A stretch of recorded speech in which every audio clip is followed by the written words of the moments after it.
इतना fan following आपको हो चुकी है, अब कोई दिक्कत? नहीं, अभी कोई दिक्कत नहीं, शुरू-शुरू में बहुत दिक्कत गई थी। लेकिन अभी भी ऐसा होता है कि कुछ लोग ऐसे विरोधी हैं जो मतलब जैसे ही भजन अपलोड होते हैं यूट्यूब में या इंस्टाग्राम में, तो कुछ ना कुछ लोग गालियाँ देते हैं, कुछ ना कुछ उल्टा-सीधा बोलते हैं। तो वो उनको मैं इग्नोर करती जाती हूँ क्योंकि वो मेरा कर्म है ही नहीं, मेरा कर्म है भक्ति और मैं भक्ति करूँगी। आपका एक गाना दिखा था, राम राम, उसके बाद आपने कुछ बाबरी को लेकर के कहा था। जी। वो क्या गाना था? थोड़ा-सा 1-2 लाइन। जी, दरअसल इस भजन में ये मैंने श्री राम मंदिर का इतिहास गाया है अयोध्या का। और जो हमारे कार सेवक भाई जो बलि चढ़े थे उस मंदिर में उस समय, तो मैंने उनका वर्णन डाला है उस भजन में। तो मैंने ये इतिहास गाया है कि राम नाम के नारों से बाबर की बाबरी टूट गई। क्या संदेश देता है ये? कुछ तो इसके बाद तो तमाम बवाल मचा होगा। अ, संदेश ये है कि हमारे भारत में मुगल साम्राज्य आया, उन्होंने मंदिर, दिवालय, शिवालय सब तोड़े, ध्वस्त किए, ऐतिहासिक इमारतें ध्वस्त की।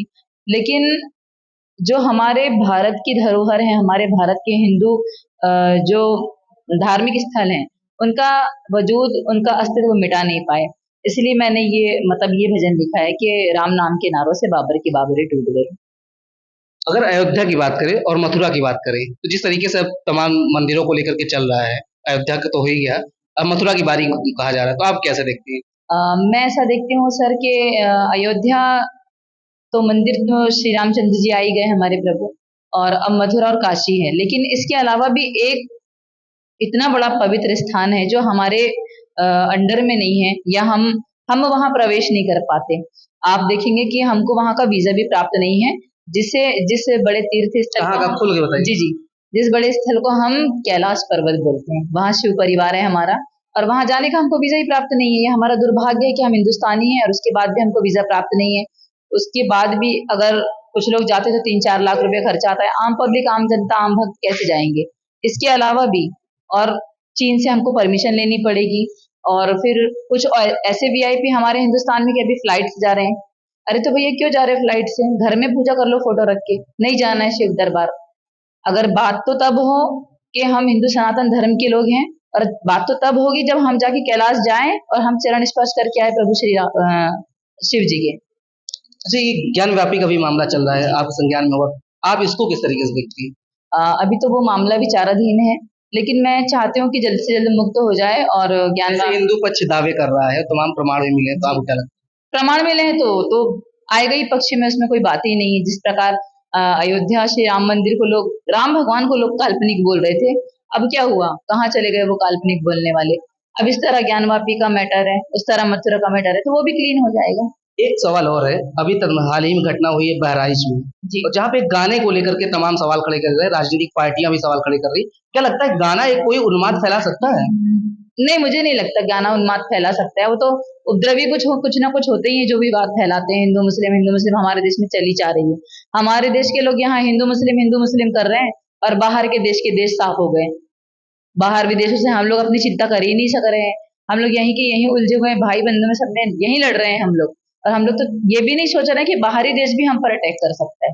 भाई विदेश के बारे में भी सोचो ना, इज़राइल, हमास, ये जो जितने यूक्रेन वगैरह जितने युद्ध चल रहे हैं, वो तो हमारे ऊपर भी अटैक कर सकते हैं। आपको लगता है भगवा को लेकर के तमाम विवाद जो है वो चलते आए हैं, आप भगवा धारण की हैं, अब भगवा की बात करती हैं, तो कोई ऐसा विवाद आपके साथ अब तो नहीं होता? मैंने आपको शुरू में कहा कि मुझे बहुत विरोध झेलना पड़ा है, और विरोध मैं शुरू से ही झेल रही हूँ, मतलब 2005 से।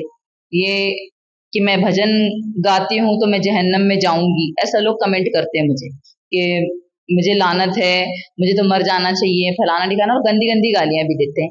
लेकिन मैं कहती हूँ कि जो लोग मुझे ऐसा बोल रहे हैं कि मैं भजन गाती हूँ तो जहन्नम में जाऊंगी, तो मैं उनसे ये पूछना चाहती हूँ कि क्या तुम्हारे बाप ने जन्नत फिक्स करके रखी है? क्या तुम्हारे क्या पिताजी ने स्वर्ग अब फिक्स? फतवा नहीं जारी होता? फतवा वाली बात नहीं है। फतवा अभी तक किसी ने मुझे बोला नहीं, किसी मुस्लिम समुदाय ने मुझे कभी कुछ नहीं बोला, क्योंकि ये मेरी अपनी मर्जी है कि मुझे कौन सा धर्म मानना है, कौन सा भजन कीर्तन करना है, ये मेरी अपनी भी लाइफ है। मैंने कभी किसी की सुनना पसंद नहीं किया, और मैंने स्वेच्छा से अपना धर्म परिवर्तन किया। मुझे 15 साल हो चुके हैं अपना धर्म परिवर्तन करते हुए। अभी नाम इसलिए नहीं बदला कि सिर्फ नाम मात्र है बस पहचान। अगर शहनाज अख्तर नाम हटाऊंगी तो पहचानेगा कौन? तो क्या नाम होगा, कुछ सोचा होगा थोड़ा बहुत? कुछ नहीं, मैं तो चाहती हूँ कि मुझे हिंदू सनातन धर्म के जितने भी भक्त हैं, वो जो बोल दें, सीता माता, काली माता, दुर्गा माता, अम्बे, कात्यायनी बोल दें, भद्रकाली बोल दें, जो कर लें, मुझे सब स्वीकार है। एक लास्ट सवाल, जिस तरीके से घटना हो रही है वहाँ पे दो समुदाय के लोग भिड़ रहे हैं, आप क्या अपील करेंगे? मैंने मैटर देखा नहीं है अभी पूरी तरह से, लेकिन फिर भी मेरी यही मूर्ति विसर्जन को लेकर के कुछ गाना बजा, उसके बाद विवाद हुआ, तो दो समुदाय के लोग भिड़े, हाँ। आगजनी हुई, तो इसको किस तरीके से आप अपील करें? जी मैं यही कहूंगी कि शांतिपूर्वक ये मामला निपटा दिया जाए। अगर वहाँ भाईचारा है तो वैसे मेरे को नहीं लगता कि भाईचारा होगा, भाईचारा तो कहीं नहीं है। भाईचारा अगर होता तो मथुरा काशी भी मुक्त हो गए होते अब तक, इतनी कोई बात ही नहीं। आज आप भगवान राम के राज्याभिषेक में आई हैं, क्या संदेश देंगे यहाँ से? मैं सभी भगवाधारियों को ये कहूंगी कि जोर शोर से भक्ति करें, और भक्ति सिर्फ दिखावे वाली ना करें, पाठ जाप करें, धर्म गुरुओं की संगत करें, संतों महंत संतों के साथ समय व्यतीत करें, उनसे शास्त्र सीखें, पुराण सीखें, वेद सीखें, तब तो हम अपने धर्म के बारे में जान पाएंगे और आगे पीढ़ी को भी हम ये मैसेज दे पाएंगे। आप सनातन से जुड़ी हुई हैं, भगवान राम के बारे में क्या लोगों को संदेश देंगे? भगवान श्री रामचंद्र जी के बारे में मैं यही कहना चाहूंगी कि भगवान श्री रामचंद्र जी वो हैं जिनके बिना मानव इस धरा पर इस मृत्यु लोक में ना ही जन्म ले सकता, ना ही मृत्यु को प्राप्त कर सकता। बिल्कुल, देखिए हमारे साथ शहनाज अख्तर जी साफ तौर पे इन्होंने बहराइच की घटना को लेकर भी लोगों से अपील की कि दोनों समुदाय को आपसी सौहार्द बनाए रखना चाहिए। इसके साथ ही आज सार्वजनिक रामलीला समिति द्वारा आयोजित भगवान राम के राज्याभिषेक में ये शामिल हो रही है और बता रही है भगवान राम के जो भी आचरण है वो सभी को अपनाना चाहिए। वीडियो निर्देशन यादव के साथ अमित मिश्रा, श्रेष्ठ यूपी, प्रयागराज।